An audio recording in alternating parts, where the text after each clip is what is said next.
जय हिंद, नमस्कार। जैसा आप सभी को all India exam news notes update PDF official authentic information के साथ मिलता रहता है। हम बात कर रहे हैं उत्तर प्रदेश में सुपर टीटी प्राइमरी जूनियर भर्ती को लेकर के क्या नए बदलाव किए जा रहे हैं, क्या एकेडमिक रहने वाली या फिर हट रही, गुणांक का क्या रोल रहने वाला है और निगेटिव मार्किंग रहेगा क्या, 120 प्रश्नों के साथ होने जा रहा है। पूरा ए टू जेड हम बात कर रहे हैं। सुपर टीटी का सिलेबस विज्ञापन कब तक जारी होगा और एग्ज़ाम क्या उत्तर प्रदेश विधानसभा चुनाव 2027 के बाद होने जा रहा है। संबंध प्राइमरी में 897 पदों की जो भर्ती हो प्रक्रिया क्या है, कौन कौन फिल कर सकता है। 11,508 पद में अगर शिक्षा मित्रों को भारांक दिए गए तो छात्र कोर्ट जाने की पूरी तैयारी कर चुके हैं और सिर्फ ग्रामीण पद पर ही एकेडमिक भारांक का जो है आदेश कोर्ट के द्वारा क्या दिया गया है। 69,000 शिक्षक भर्ती के बाद जो शिक्षा मित्रों को वेटेज दिया गया था और अभी 69,000 शिक्षक भर्ती का सुनवाई भी चल रहा है। उसकी प्रक्रिया 8, 9, 10 सितंबर को क्या फाइनल होने वाली, इसको भी लेकर के बात करेंगे। इसके साथ डीएलएड में जिन छात्रों का बैक लगा हुआ होगा, SR DCCM इनकम्प्लीट, उसको लेकर बात करने वाले हैं। TGT PGT का विज्ञापन आपका इसी महीने जारी होने की पूरी संभावना है। बाकी उत्तर प्रदेश सुपर टीटी या बिहार BPSC TRE4 को लेकर के MP TT झारखंड TT के साथ आपको बता दें करंट अफेयर्स का भी जो अपडेट रहता है वो आप सभी को मिलता रहता है। बाकी हम मुख्यतः जो बात कर रहे हैं अभी बात सभी करेंगे संविदा आउटसोर्सिंग वैकेंसी को लेकर भी, आंगनबाड़ी से एजुकेटर को भी लेकर के। लेकिन अभी जो हम बात करने वाले हैं सुपर टीटी का सिलेबस पैटर्न विज्ञापन कब जारी हो रहा है और संबंध प्राइमरी विद्यालय भर्ती प्रक्रिया क्या है। अब आपको बता दें कि 11,508 जो पद है ये नगर की भर्ती है और 897 जो पद है ये आपका संबंध प्राइमरी में सहायक अध्यापक के 897 पद हैं।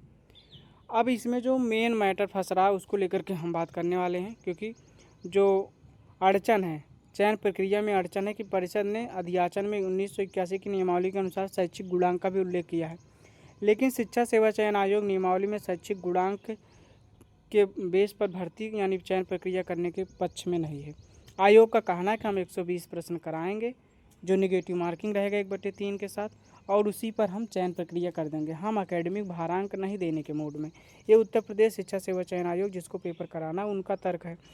लेकिन जो बेसिक चयन प्रक्रिया में जो परिषद का अड़चन है उनका कहना 1981 नियमावली के अनुसार यही है कि आप उसमें एकेडमिक को जोड़िए, भारांक को जोड़िए।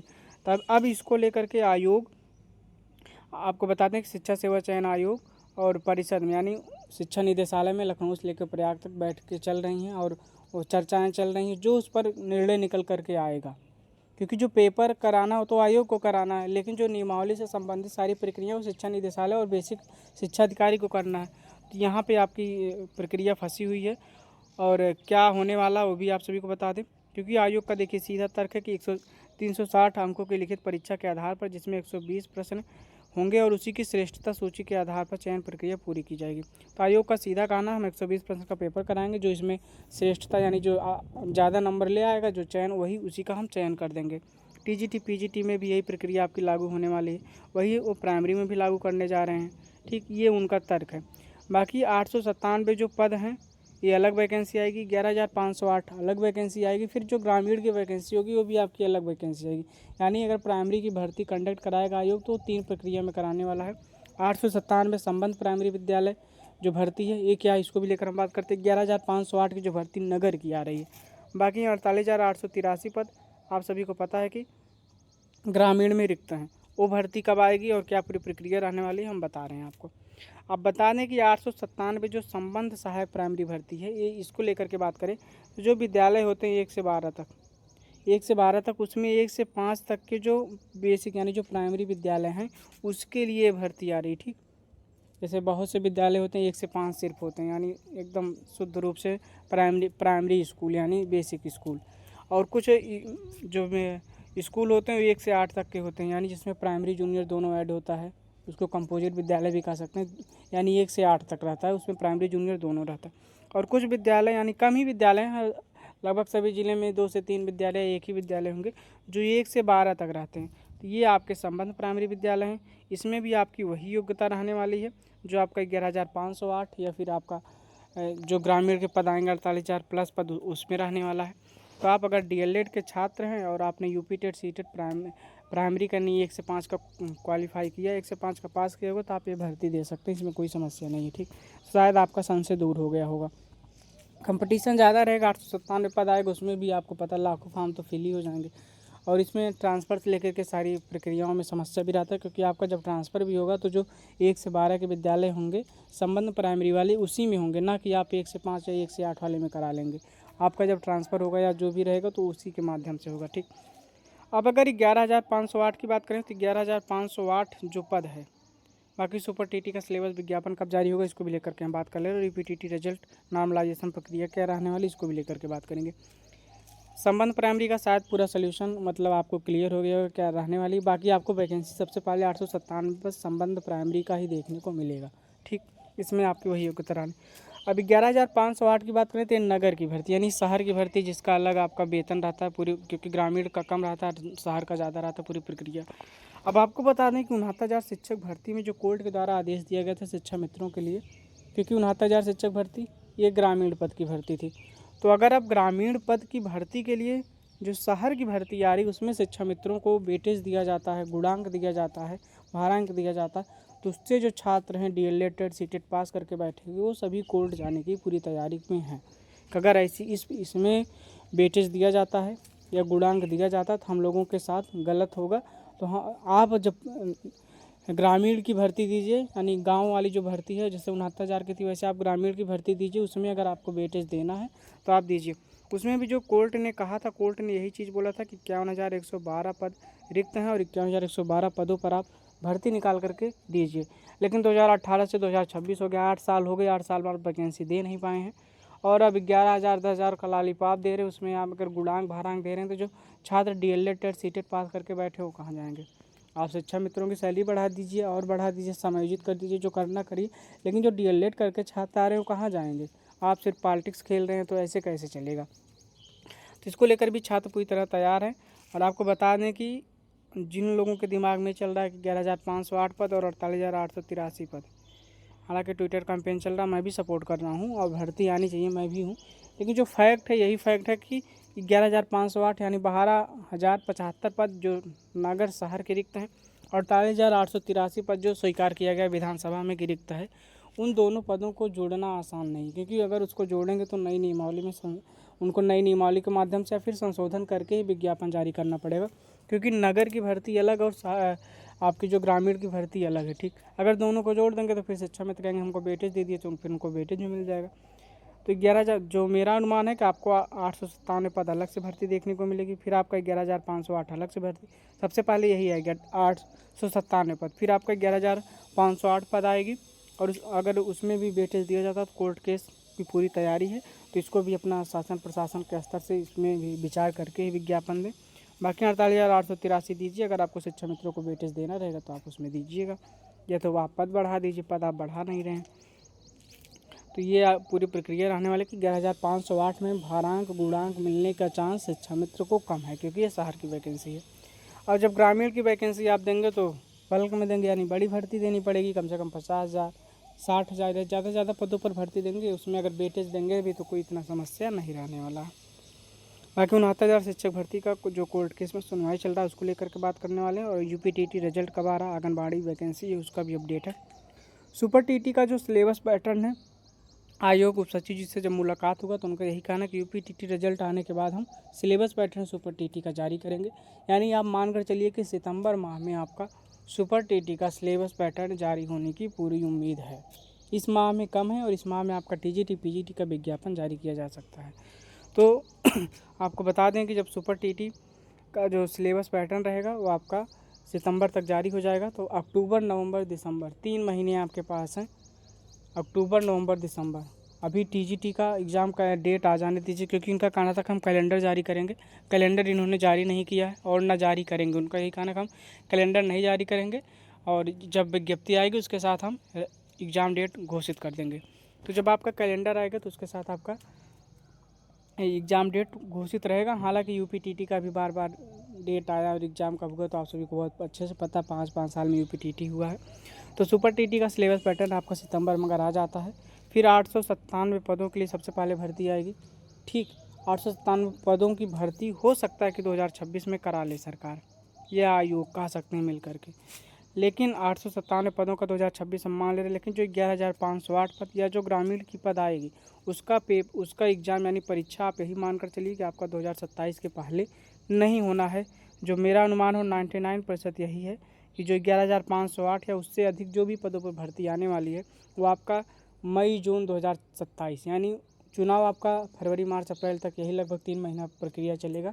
उत्तर प्रदेश बड़ा राज्य, आप सभी को पता है। तो फरवरी मार्च अप्रैल 3 महीने यही आपका जाएगा। तो जो आपका जो आपका पेपर है वो फिर आपका 2027 चुनाव के बाद ही होगा। और सरकार बदलने के मूड में, अगर सरकार बदलती है तो हो सकता है आपको बहुत बड़ी भर्ती भी देखने को मिल जाएगी, क्योंकि चाहे अखिलेश यादव हो या फिर कांग्रेस हो या फिर बसपा हो, सभी लोग अच्छे से अपनी जो है प्राइमरी भर्ती को लेकर के मुद्दा उठा रहे हैं। तो अगर समाजवादी पार्टी आती है, कोई भी अन्य पार्टी आती है बीजेपी के अलावा, तो आपको प्राइमरी में बड़ी भर्ती देखने को मिलेगी। ये भी लगभग क्लियर है कि ये पूरा डेटा रहने वाला है। और अभी फ़िलहाल इस साल वैकेंसी सुपर टीटी का जो अगर परीक्षा होता तो ये 897 पद जो संबंध प्राइमरी का आप देख रहे हैं, ये 897 पद संबंध प्राइमरी का, इसी का ही पेपर कंडक्ट हो सकता है। बाकी 11,508 या जो भी भर्तियां हैं उनका होना थोड़ा सा पॉसिबल नहीं है। तो यूपीएससी नियमावली में शैक्षिक गुणांक नहीं, बेसिक शिक्षा अधिकारी अधियाचन में दर्शाया गया है। ये अभी विवाद है फिलहाल इन लोगों का। और जो और मैटर रहने वाला उसको भी हम बता दे रहे हैं। बाकी 69,000 शिक्षक भर्ती हो गया, इसकी सुनवाई कब चल रही है, अभी पूरा फाइनल होने वाला है। और बैंक ऑफ बड़ौदा हो गया, या फिर आपका और वैकेंसियाँ हैं। और जो करंट अफेयर्स है प्रतिदिन वो भी आप सभी को मिलता ही रहता है। और आपका जो ECC एजुकेटर आंगनबाड़ी की वैकेंसी, उसका भी अपडेट आप सभी को मिलता रहता है। तो आप सभी चैनल से बने रहिए, अभी हम पूरा अपडेट A to Z बात कर ले रहे हैं, ठीक। बाकी 69,000 शिक्षक भर्ती में BEd और BTC वाले आमने सामने आ गए। बाकी किसी को DLED में बैक है, SR DCCM इनकम्प्लीट है, तो इस नंबर पर व्हाट्सअप टेलीग्राम कभी भी कर सकते हैं। कल आप शाम को 4 से 6 बजे के बीच में करेंगे, व्हाट्सअप टेलीग्राम आप कभी भी कर सकते हैं। तो 69,000 शिक्षक भर्ती में अब BEd आप सभी को पता है, यानी 11 अगस्त 2023 को बाहर कर दिया गया प्राइमरी से। अब ये भर्ती प्रक्रिया 2018 की है और कंप्लीट कब हो रही है, 2026 में होने जा रहा है, ठीक। तो 2018 में की वैकेंसी 2026 में कंप्लीट होने जा रहा है। BEd वालों का तर्क है कि भर्ती के समय हम लोग वैलिड थे तो हमको शामिल किया जाए। और BTC वालों का तर्क है कि अब जब नई चयन प्रक्रिया यानी आपकी नई नियुक्ति होने जा रही, तो जो नियम है 11 अगस्त 2023 का, उसको फॉलो किया जाए, उसको लागू किया जाए। इसको लेकर के फिलहाल अभी वैकेंसी फंसी हुई है। और इसमें 68,100 से अधिक पदों पर OBC आरक्षण का घोटाला हुआ, जो आप सभी को पता ही है।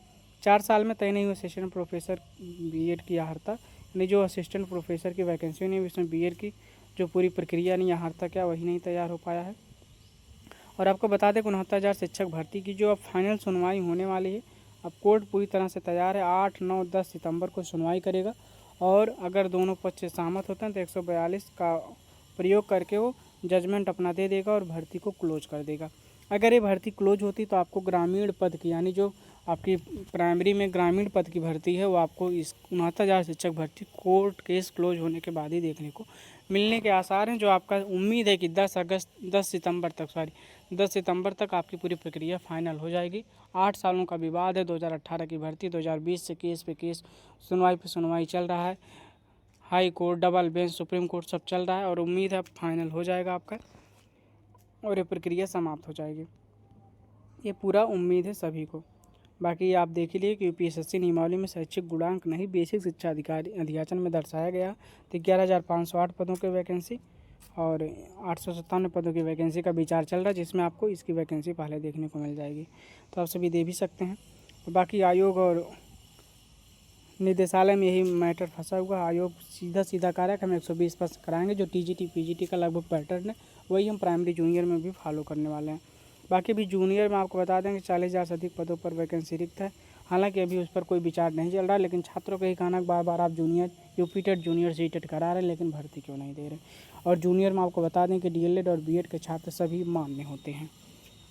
जूनियर TT आपका पास और DLED BEd के छात्र तो आप मान्य। बैंक ऑफ बड़ौदा में विशेषज्ञ अधिकारियों की भर्ती निकली हुई है। अगर आप आवेदन करने के इच्छुक होंगे तो आवेदन आप कर सकते हैं। अंतिम तिथि आपको बता दें कि 26 अगस्त 2026 तक है। 26 अगस्त 2026 तक है। बैंक ऑफ बड़ौदा में विशेषज्ञ की भर्ती निकली हुई है, ठीक। जूनियर एसोसिएट के 15 से 38 पदों पर भर्ती निकली हुई। अगर आवेदन करने के इच्छुक होंगे तो आप कर सकते हैं। इसका आवेदन आप 27 अगस्त 2026 तक कर सकते हैं। जिसमें राज्य आप देख सकते हैं उत्तर प्रदेश, बिहार, झारखंड, दिल्ली, मध्य प्रदेश, पंजाब, छत्तीसगढ़, चंडीगढ़, राजस्थान, आंध्र प्रदेश, कर्नाटक, उड़ीसा, जम्मू, लगभग सभी प्रदेशों का इसमें अपडेट है। तो आप करना चाहें तो कर सकते हैं। UPSSC पेट का OTR हो रहा है, तो लगभग 9 लाख छात्रों ने PT का आवेदन कर लिया हुआ है। तो अगर आप भी UPSSC पेट के माध्यम से कोई भी पेपर देना चाहते हैं तो आप आवेदन कर दीजिएगा। बाकी प्रतिदिन का करंट अफेयर्स भी आप सभी को मिलता रहता है। तो 12 अगस्त का डेली करंट अफेयर्स है। हाल ही में चर्चा में रही Triumph of the Indian Republic my life my struggle आत्मकथा किससे संबंधित है? तो जो राष्ट्रपति रह चुके हैं श्री रामनाथ कोविंद जी से है। हाल ही में केंद्र शासित प्रदेश की पुलिस को प्रेसिडेंट कलर्स के सम्मानित किया गया, तो पुडुचेरी में। हाल ही में रोसानिया इंटरनेशनल लिंग्विस्टन ओलंपियाड 2026 भारत में कुल कितने पदक जीते? तो 4। भारत का पहला स्कोप 2 सर्जन मुक्त और ISO सर्टिफिकेशन वाला बंदरगाह कौन सा? तो VO सिंधवरनार बंदरगाह। सरकार ने किस राज्य से केंद्र शासित प्रदेश में 47 भौगोलिक जगहों के नाम बदले? तो अरुणाचल प्रदेश में किया गया है। और सैन हेज डेल प्लम्बस 7.4 तीव्रता का भूकंप कोलंबिया में आया है। अंतर्राष्ट्रीय युवा दिवस 12 अगस्त को मनाया जाता है, जो आज है। और हाल ही में खेतों में महिला ड्रोन ऑपरेटर का नया कैडर बनाने के लिए वेटरी वानगमल योजना की प्रारंभ, आपको पता, तमिलनाडु में किया गया है। तो ये पूरा अपडेट रहने वाला। बाकी ECC एजुकेटर और आंगनबाड़ी की वैकेंसी का विज्ञापन चल रहा है। हमने इस पर वीडियो बना करके आप सभी को अपडेट दिया। इटावा, सोनभद्र सहित बहुत से ज़िले हैं। बाकी किसी को कोई दिक्कत है फॉर्म फिल करने में तो इस नंबर पर व्हाट्सअप टेलीग्राम आप कभी भी कर सकते हैं। कल आप शाम को 4 से 6 बजे के बीच में करेंगे। अब अगर इसमें जो पॉइंट छूट गया था तो आपको बता दें कि वो UPTT का रिजल्ट कब जारी हो रहा है। तो UPTT का रिजल्ट लगभग बनकर तैयार है। नॉर्मलाइजेशन प्रक्रिया लागू किया जाए या नहीं लागू किया जाए, इसको लेकर के देरी, और शासन स्तर से मंजूरी मिलते ही आपका UPTT का रिजल्ट जारी कर दिया जाएगा। जो उम्मीद है आपका परसों तक, कल या परसों में आपका UPTT का रिजल्ट जारी किया जा सकता है।